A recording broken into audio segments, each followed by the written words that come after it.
Hey guys, welcome to Devbhoomi career point. तो देखिए, भारतीय इतिहास की मैंने सीरीज चलाई थी आपके लिए। भारतीय इतिहास टॉप 50 महत्वपूर्ण प्रश्न, जिसका आज भाग 12 है। इससे पूर्व जो मैंने 11 पार्ट दिए आपको, वहाँ पे हमने प्राचीन इतिहास से लेकर आधुनिक इतिहास तक के महत्वपूर्ण इतिहास के वन लाइनरों पर चर्चा की। तो काफ़ी अच्छी ये सीरीज रही और काफ़ी महत्वपूर्ण भी है आपके लिए सभी एग्जाम्स के लिए, like UK triple S C हो, C TET, U TET, S S C, railways, सभी वरीयस एग्जाम्स के लिए काफ़ी महत्वपूर्ण ये सीरीज थी। यहाँ पर वन लाइनर के माध्यम से आपने भारतीय जो इतिहास है, प्राचीन इतिहास, वहाँ से लेकर आधुनिक इतिहास तक कवर किया वन लाइनर के माध्यम से। और ऐसे वन लाइनर इसमें यूज किए गए या ऐड किए गए जो कि परीक्षा में बार बार पूछे जाते हैं, जो कि काफ़ी महत्वपूर्ण है सभी परीक्षाओं के लिए। आज देखिए, भारतीय इतिहास का 50 महत्वपूर्ण प्रश्नों का भाग 12 है। लेकिन आज इसमें आपको भारतीय इतिहास के प्रश्न नहीं मिलेंगे। इसमें आपको मिलेंगे आज विश्व इतिहास के कुछ महत्वपूर्ण वन लाइनर। ठीक है, ध्यान रखेंगे। आज हम वर्ल्ड हिस्ट्री के कुछ महत्वपूर्ण प्रश्नोत्तर पढ़ने वाले हैं, क्योंकि हमारे 11वें भाग में आधुनिक इतिहास तक, भारत की स्वतंत्रता प्राप्ति तक जो वन लाइनर बनने थे वो बन चुके हैं। तो इसमें देखेंगे विश्व इतिहास का ये पहला पार्ट होगा। इसके बाद मैं एक और पार्ट दूंगा जिसमें हम विश्व इतिहास के अन्य प्रश्नों को कवर करेंगे। उसके बाद फिर और आगे बढ़ाएंगे इस सीरीज को। फिर सिंपली एक एक लेसन को लेकर चलेंगे इसमें, जैसे कि हड़प्पा सभ्यता के क्वेश्चन दूंगा मैं लगातार। फिर उसके बाद मैं वैदिक सभ्यता के क्वेश्चन दूंगा, फिर बौद्ध या जैनिज्म के क्वेश्चन दूंगा। ठीक है, तो आज विश्व इतिहास के क्वेश्चन देखते हैं। चलिए शुरू करेंगे। काफ़ी महत्वपूर्ण ये हिस्ट्री वाली सीरीज है सभी लोगों के लिए, तो आप प्लीज़ इसको बिल्कुल स्किप ना कीजिए और अच्छे से वॉच कीजिए। तो पहला है, देखिए, पुनर्जागरण का अर्थ क्या होता है। ठीक है, तो पुनर्जागरण देखिए, इसका मतलब होता है बौद्धिक जागरण। ठीक है, जब बुद्धि का जागरण होता है मनुष्य की, ये कहलाता है पुनर्जागरण। और पुनर्जागरण का आरंभ कहाँ से माना जाता है। तो देखिए, पुनर्जागरण जो आरंभ हुआ, ये इटली का एक फ्लोरेंस सिटी है। तो इटली के फ्लोरेंस सिटी से पुनर्जागरण का आरंभ माना जाता है। जैसे हम बात कर रहे थे हमारे इतिहास में, भारत के इतिहास में, कि भारत में पुनर्जागरण का पिता किसे कहा जाता है। तो भारत में पुनर्जागरण का पिता बोला जाता है राजा राम मोहन राय जी को, क्योंकि उन्होंने ही शुरुआत की थी ना भारत में बौद्धिक जो जागरण की। जैसे उन्होंने सती प्रथा का विरोध किया, समाज में जो अन्य जो कुप्रथाएं चली थी उनका विरोध किया, मतलब बुद्धि को जगाया उन्होंने लोगों की। तो यही होता है पुनर्जागरण। तो पुनर्जागरण विश्व में सबसे पहले शुरू कहाँ से हुआ? इटली के फ्लोरेंस शहर से, 16वीं सदी में। पुनर्जागरण का अग्रदूत किसे माना जाता है? तो फादर ऑफ, जो पुनर्जागरण का पिता भी बोल सकते हैं या अग्रदूत बोल सकते हैं, ये किसको माना जाता है? दांते को। ठीक है, दांते देखिए एक राइटर भी था और दार्शनिक भी था, और इटली का महान कवि में इसकी गिनती होती है। तो इटली का महान कवि था, साथ ही फिलोसोफर भी था, ये दार्शनिक भी था दांते। ठीक है, और इसकी एक महत्वपूर्ण रचना है जो कि नीचे दी है, देखिए, डिवाइन कॉमेडी। तो डिवाइन कॉमेडी जो लेखक है इसका, ये दांते ही है। ठीक है, ध्यान रखेंगे, दांते ने ही लिखी है डिवाइन कॉमेडी। और काफ़ी बार ये एग्जाम में पूछा गया है ये रचना, एसएससी और रेलवेज के। नेक्स्ट देखिए, मानववाद का संस्थापक किसे माना जाता है? तो मानववाद का संस्थापक माना जाता है पेट्रोक को। ठीक है, और पेट्रोक भी इटली निवासी था।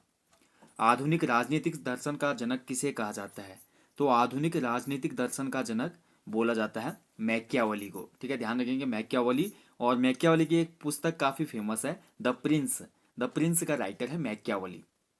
द लास्ट सपर और मोनालिसा नामक अमर चित्रों के चित्रकार कौन थे? तो देखिए, द लास्ट सपर और मोनालिसा, ये मोनालिसा जो पेंटिंग है तो काफ़ी वर्ल्ड फेमस पेंटिंग है। ठीक है, एक महिला की पेंटिंग है मोनालिसा। अगर आपने नहीं देखी है तो गूगल पे डायरेक्टली आप सर्च करके देख सकते हैं मोनालिसा।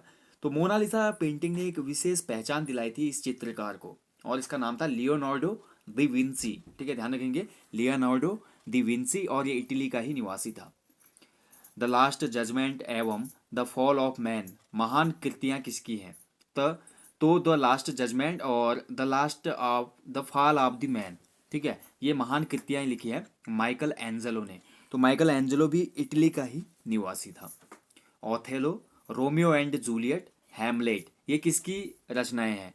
तो देखिए, रोमियो एंड जूलियट, ये तो जो पुराने स्टूडेंट इस चैनल पे हैं वो अच्छे से समझ पा रहे होंगे, क्योंकि आई थिंक एक क्लास के सिलेबस में भी था ये रोमियो एंड जूलियट का चैप्टर, इंग्लिश का चैप्टर था ये। ठीक है, और काफ़ी अच्छा ये पूरा लेख था, यहाँ पे पूरी रचना थी रोमियो एंड जूलियट की, पूरी कहानी है इसमें, रोमांटिक स्टोरी है एक हिसाब से। और ये लिखी थी शेक्सपियर ने। शेक्सपियर कहाँ का था? इंग्लैंड का निवासी था। धर्म सुधार आंदोलन की शुरुआत 16वीं सदी में इंग्लैंड में हुई, इसका प्रवर्तक कौन था? तो देखिए, धर्म सुधार आंदोलन शुरुआत 16वीं सदी इंग्लैंड में हुई और इसका प्रवर्तक था मार्टिन लूथर। ठीक है, ध्यान रखेंगे, मार्टिन लूथर, जो कि जर्मनी का मूल निवासी था। समुद्री मार्ग से संपूर्ण विश्व का चक्कर लगाने वाला प्रथम व्यक्ति कौन था? तो समुद्री मार्ग से विश्व का पूरा चक्कर लगाया किसने? मैगलन ने, जो कि स्पेन का निवासी था। अमेरिका का स्वतंत्रता युद्ध समाप्त कब हुआ था? तो देखिए, अमेरिका का जो स्वतंत्रता युद्ध था वो पेरिस संधि के बाद समाप्त हुआ 1783 ईस्वी में। अमेरिका को पूर्ण स्वतंत्रता कब मिली थी? ये क्वेश्चन काफ़ी बार पूछा गया है। ये उत्तराखंड के राज्य स्तरीय परीक्षाओं में भी पूछा गया है पूर्व में। किस तिथि को अमेरिका स्वतंत्र हुआ था? अमेरिका को स्वाधीनता कब मिली थी? तो ये डेट थी 4 जुलाई 1776 को। ठीक है, ध्यान रखिए, 4 जुलाई 1776, और इसका विद्रोह शुरू हो गया था 75 में। अमेरिकी स्वतंत्रता संग्राम का तात्कालिक कारण क्या था? ठीक है, तो अमेरिकी स्वतंत्रता संग्राम का तात्कालिक कारण था बोस्टन टी चाय पार्टी। ठीक है, ध्यान रखिए, बोस्टन की जो चाय पार्टी थी या बोस्टन टी पार्टी, तो इसकी वजह से वहाँ पे स्वतंत्रता संग्राम हुआ था। अभी वर्ल्ड हिस्ट्री पे भी कुछ महत्वपूर्ण डिस्क्रिप्टिव सेशन रखूंगा मैं, जैसे बोस्टन पार्टी और अमेरिका में जो स्वतंत्रता संग्राम हुआ था, ठीक है, फांसीवाद, नाजीवाद, इन पे मैं डिस्क्रिप्टिव वीडियो दूंगा आपको, तो आप अच्छे से समझेंगे इन तथ्यों को, इन फैक्ट को। तो बोस्टन टी पार्टी अमेरिकी स्वतंत्रता संग्राम का तात्कालिक कारण था और ये हुआ था 16 दिसंबर 1773 को। बोस्टन टी पार्टी का नायक कौन था? तो बोस्टन टी पार्टी का नायक था सैमुअल एडम्स। Samuel Adams. प्रजातंत्र एवं धर्मनिरपेक्ष राज्य की सर्वप्रथम स्थापना कहाँ पर हुई थी? तो प्रजातंत्र एवं धर्मनिरपेक्ष राज्य की स्थापना सबसे पहले अमेरिका में ही हुई। संसार में सर्वप्रथम लिखित संविधान लागू हुआ था कहाँ पे? तो सबसे पहला लिखित संविधान लागू हुआ संयुक्त राज्य अमेरिका में 1789 में। मनुष्यों की समानता तथा उनके मौलिक अधिकारों की घोषणा करने वाला पहला देश कौन सा था? तो मनुष्यों की समानता, राइट टू इक्वलिटी, और मौलिक अधिकार, ठीक है, तो इनकी घोषणा करने वाला पहला देश था यूएसए, अमेरिका। वाटरलू का युद्ध कब हुआ था? देखिए, काफी फेमस है वाटरलू का युद्ध। ठीक है, तो वाटरलू का युद्ध, वाटरलू बेल्जियम में हुआ था। ये बेल्जियम आधुनिक यूरोप का जो एक देश है, और ये हुआ था 16 मई 1815 को। ठीक है, ध्यान रखेंगे, वाटरलू का युद्ध किससे संबंधित है? नेपोलियन से। अमेरिका मूल निवासी रेड इंडियन की खोज किसने की थी? ठीक है, तो अमेरिका, यहाँ के मूल निवासी हैं रेड इंडियन। तो अमेरिका महाद्वीप की खोज किसने की थी? सिंपली ये पूछा जा रहा है। तो अमेरिका महाद्वीप की खोज की थी क्रिस्टोफर कोलंबस ने। ठीक है, 1492 में ये खोज की क्रिस्टोफर कोलंबस ने। और अमेरिका जाना जाता है रेड इंडियन मूल निवासी है वहाँ के। वैदिक सभ्यता में ये भी, जो अब वैदिक सभ्यता की अगर हम चर्चा करेंगे डिस्क्रिप्टिव सेशन में, तो वहाँ पे आप जान पाएंगे। ठीक है, जो भारत में पहले आर्य लोग आए थे, तो आर्य लोगों को भी कुछ इतिहासकार मानते हैं संबंधित, वो रेड इंडियन ही थे। अमेरिका के प्रथम राष्ट्रपति कौन थे? तो फर्स्ट प्रेसिडेंट थे अमेरिका के जॉर्ज वॉशिंगटन। ठीक है, महत्वपूर्ण है जॉर्ज वॉशिंगटन। वॉशिंगटन वर्तमान में सिटी भी है अमेरिका में। अब्राहम लिंकन ने दास प्रथा का उन्मूलन कब किया था? तो देखिए, लिंकन एक जिंदगी में काफ़ी संघर्ष की अगर कहानी आपको देखनी है तो अब्राहम लिंकन की जीवनी पढ़ें आप, काफ़ी मोटिवेशन मिलेगा आपको। ठीक है, तो काफ़ी बार चुनाव लड़े अब्राहम लिंकन और सफलता नहीं मिली, लेकिन छोड़ा नहीं उन्होंने, फिर भी लड़ते रहे और अंततः एक दिन अमेरिका के राष्ट्रपति बने। और इन्होंने दास प्रथा का उन्मूलन किया 1 जनवरी 1863 को। अमेरिका में फिलोसॉफिकल सोसाइटी की स्थापना किसने की थी? तो अमेरिका में फिलोसॉफिकल सोसाइटी ये स्थापित की बेंजामिन फ्रैंकलिन ने। अमेरिकी गृह युद्ध की समाप्ति कब हुई थी? तो अमेरिकी गृह युद्ध की समाप्ति हुई थी सिविल वॉर की 26 मई 1865 को। ठीक है, तो अमेरिका का जो सिविल वॉर था ये 26 मई 1865 को खत्म हुआ था। अब्राहम लिंकन की हत्या किसने की थी? तो देखिए, अमेरिका के राष्ट्रपति थे अब्राहम लिंकन। मूवी देखने गए थे किसी थिएटर में, और थिएटर से बाहर निकलते समय उनकी हत्या कर दी गई जॉन विल्कीज बूथ ने 4 मार्च 1865 को। फ्रांस की राज्य क्रांति लुई 16वें के कार्यकाल में हुई थी। ठीक है, तो फ्रांस की राज्य क्रांति हुई थी जब लुई 16वां शासन कर रहा था, और ये क्रांति हुई थी 1789 में। ठीक है, 1789 में, ध्यान रखेंगे। समानता, स्वतंत्रता और बंधुत्व का नारा किसकी देन है? तो समानता, स्वतंत्रता और बंधुत्व, ये नारा बोला गया फ्रांस की राज्य क्रांति में। मैं ही राज्य हूँ और मेरे शब्द कानून है, यह किसका कथन है? तो मैं ही राज्य हूँ और मेरे शब्द कानून है, ये बोला था लुई 14वें ने। ठीक है, ध्यान रखेंगे, लुई 14। 100 चूहों की अपेक्षा एक सिंह का शासन उत्तम है, यह किसकी उक्ति है? तो देखिए, 100 चूहों से अच्छा ये है कि एक शेर का जो शासन है वो बेस्ट है, ये बोला था किसने? वॉल्टेयर ने। कानून की आत्मा की रचना किसने की थी?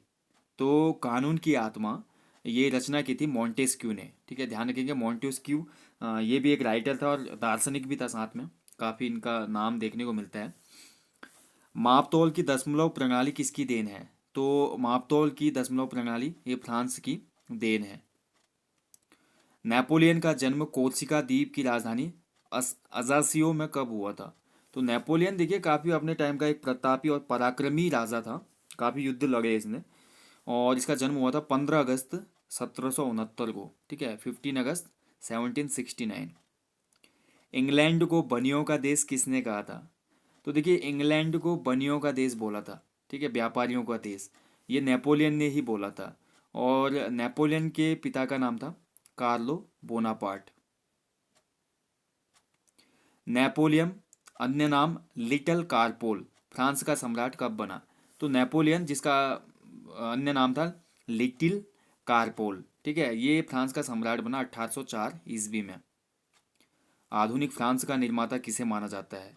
तो आधुनिक फ्रांस का निर्माता भी नेपोलियन को ही माना जाता है। इसका उपनाम मैंने आपको बता दिया, लिटिल कारपोरल।